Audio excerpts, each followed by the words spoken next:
چاہتے ہیں، اور یقیناً آپ سب حضرات جتنے بھی تشریف فرما طلبہ اور اساتذہ بھی وہ سب مشتاق ہیں اس موقع پر حضرت مفتی صاحب کے ارشادات ہم سنیں گے۔ میں انتہائی ادب و احترام کے ساتھ حضرت والا یہ خدمت پرست کروں گا کہ حضرت ہمارے لیے ان کے مسائل ارشاد فرمائیں اور دعا پر مجلس کا اختتام فرمائیں۔ بسم اللہ الرحمن الرحیم۔ من لم يتغن بالقرآن فليس منا، انا عند ظن عبدی بی، الحج عرفہ، القرآن حجۃ لک او علیک۔ بہت مبارک نشست ہے، بہت بابرکت مجلس ہے، جس مجلس میں حفظ قرآن کریم کے ختم پاک کا مظاہرہ ہوا۔ ابھی مفتی صاحب محترم فرما رہے تھے کہ قرآن کریم کے حفظ کے بعد احساس کمتری کا شکار نہیں ہونا چاہیے کہ دوسروں کے پاس بڑی دولت ہے، ہمارے پاس چھوٹی دولت ہے۔ اس لیے کہ من لم یتغن بالقرآن فلیس منا کے شراح حدیث نے دو مفہوم بیان کیے ہیں، اور حضرت شیخ الحدیث مولانا محمد زکریا صاحب رحمۃ اللہ علیہ یہ بات فرمایا کرتے تھے۔ ان کو تطبیق بین الاحادیث میں خاص مہارت اور ملکہ حاصل تھا۔ وہ یہ فرماتے تھے کہ کسی بھی حدیث کا شان ورود کئی واقعے ہو سکتے ہیں، جس طرح کسی آیت کے شان نزول میں بہت سے واقعات ہو سکتے ہیں۔ یعنی قرآن کریم کی کوئی آیت نازل ہوئی تو ہو سکتا ہے کوئی صحابی کہیں کہ ہمارے ساتھ فلاں معاملہ پیش آیا تھا، اس پر یہ آیت نازل ہوئی۔ کوئی صحابیہ یہ کہیں کہ فلاں مسئلہ ہمارے ساتھ پیش آ گیا تھا، اس پر یہ آیت نازل ہوئی۔ تو شیخ یہ لکھتے ہیں کہ بہت سے واقعات ہو جانے کے بعد اگر کوئی آیت نازل ہوتی ہے اور وہ ان سب واقعات سے اپنا تعلق رکھتی ہے تو ان میں سے ظاہر ہے ہر ایک یہ سمجھے گا کہ چونکہ ہمارے ساتھ ایک واقعہ پیش آیا تھا اور ہم اس سلسلے میں دینی رہنمائی چاہتے تھے اور آپ علیہ السلام سے ہم نے مسئلہ دریافت کیا تھا اور آپ نے اس وقت خاموشی اختیار فرمائی تھی، اب یہ آیت نازل ہوئی تو میرے ساتھ جو واقعہ پیش آیا تھا اس کی وجہ سے نازل ہوئی ہے۔ تو ایک آیت بہت سے واقعات سے تعلق رکھ سکتی ہے، اور ایک حدیث بھی بہت سے مفہوم ایک وقت میں اپنے اندر سمائے ہوئے ہو سکتی ہے۔ اس لیے اس حیثیت سے کہ آپ حضرات قاری ہو گئے ہیں تو من لم یتغن بالقرآن کا یہ مطلب ہی صحیح ہے کہ جو قرآن کریم کو سنوار کر اچھے طریقے سے خوش الحانی کے ساتھ نہ پڑھے وہ ہم میں سے نہیں، اور بحیثیت قاری کے بحیثیت حافظ قرآن کے اس کا وہ مفہوم بھی ہے جو مفتی صاحب بیان فرما رہے تھے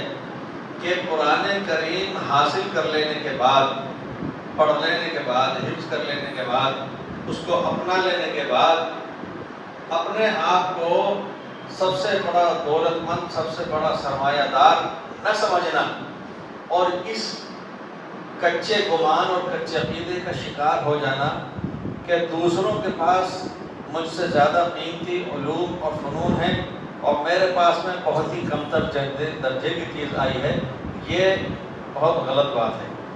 یہی ہونا چاہیے تصور من لم یتغن بالقرآن فلیس منا، کہ قرآن کریم جس کو حاصل ہو گیا،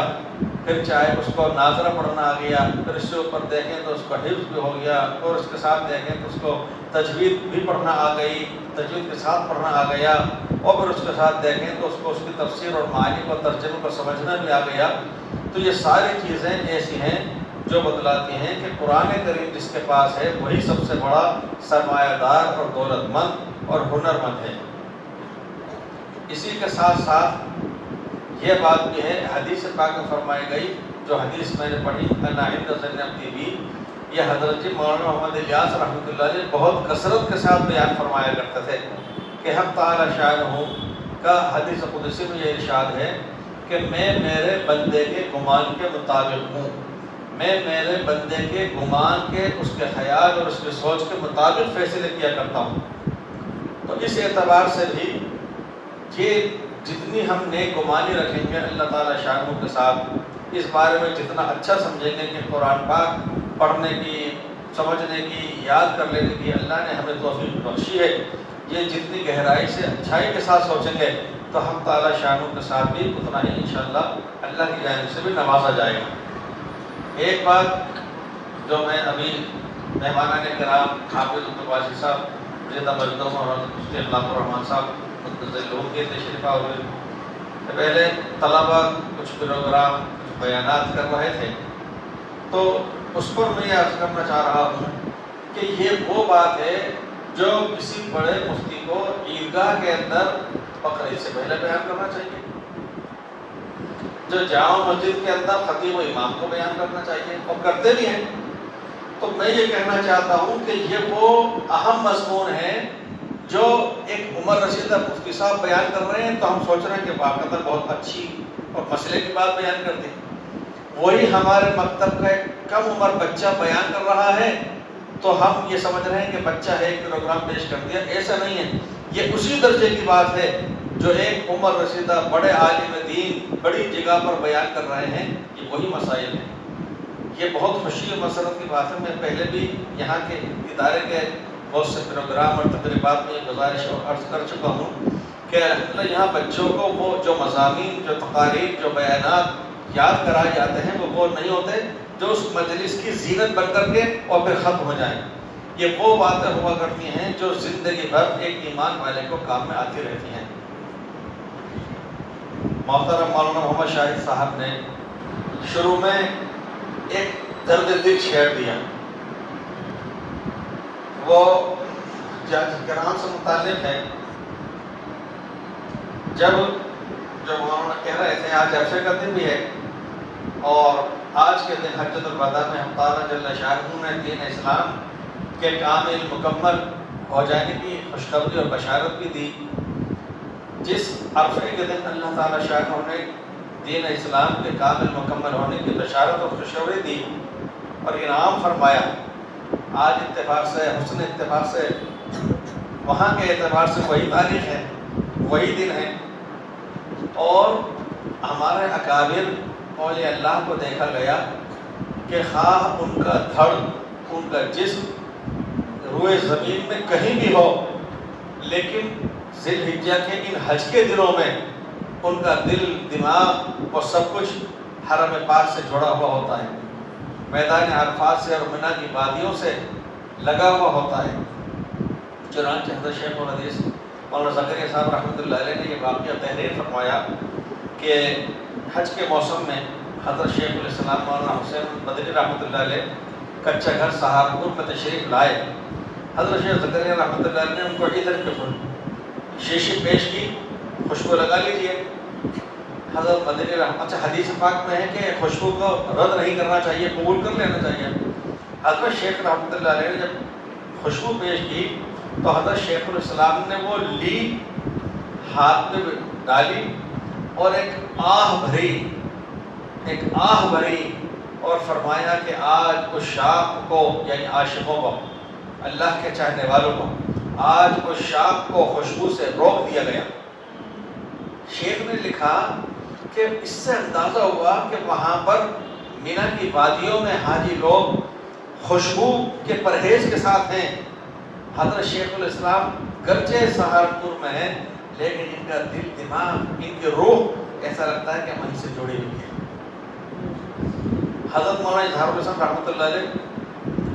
1983 میں مظاہر العلوم سہارنپور تشریف لائے، اور بقرعید سے پہلے ہی کی بات تھی، وہاں دفتر والی مسجد میں انہوں نے دعا کرائی، تو انہوں نے یہی دیتے حجاج کی منی کی تیاریاں ہونے کی، تو انہوں نے دعا کے اندر انہوں نے یہ شعر پڑھا، اور اکثر و بیشتر وہ ذی الحجہ کے شروع عشرے کے اندر دعاؤں کے اندر اکثر یہ شعر پڑھا کرتے تھے۔ اجازت ہو تو آ کر میں بھی شامل ان میں ہو جاؤں، سنا ہے کل تیرے در پر ہجوم عاشقاں ہوگا۔ اجازت ہو تو آ کر میں بھی شامل ان میں ہو جاؤں، سنا ہے کل تیرے در پر ہجوم عاشقہ ہوگا۔ آج وہاں پر اللہ کے عاشق اور جاننے والے اور دل درد مند رکھنے والے اس وادی کے اندر کھڑے ہوئے ہیں، اپنے آنسو بہا رہے ہیں۔ عالم اسلام کے لیے ظاہر ہے کہ وہ دعائیں کر رہے ہیں اور رحمت الہی بھی جوش مار رہی ہیں اور ان کے اوپر رحمتوں کا اور برکتوں کا نزول ہو رہا ہے۔ اس گھڑی کے اندر گرچہ مقام تو بدل گیا، وہ وہاں ہے یہ یہاں ہے،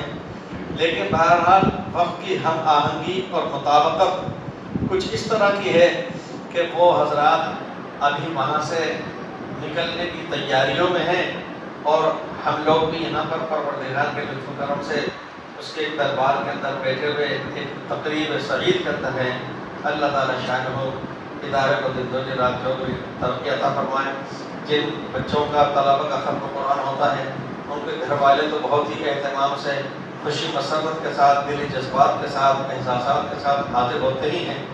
لیکن مجھے جو بات اور میں کہے بغیر رہ بھی نہیں پاتا، یہاں کی انتظامیہ متعلقین مشکرین محسنین مخلصین سے متعلق ہے کہ یہ حضرات کسی کے بھی بچے کا ختم قرآن ہو، لیکن یہ بالکل اس طرح سے جیسے ان کے خود کے اپنے بچے کا ہو رہا ہو، بلکہ اس سے بھی زیادہ اہتمام سے ماشاءاللہ سے شیخ ظاہر کرتے ہیں۔ اللہ تعالیٰ ہر ایک کو جزائے خیر عطا فرمائے۔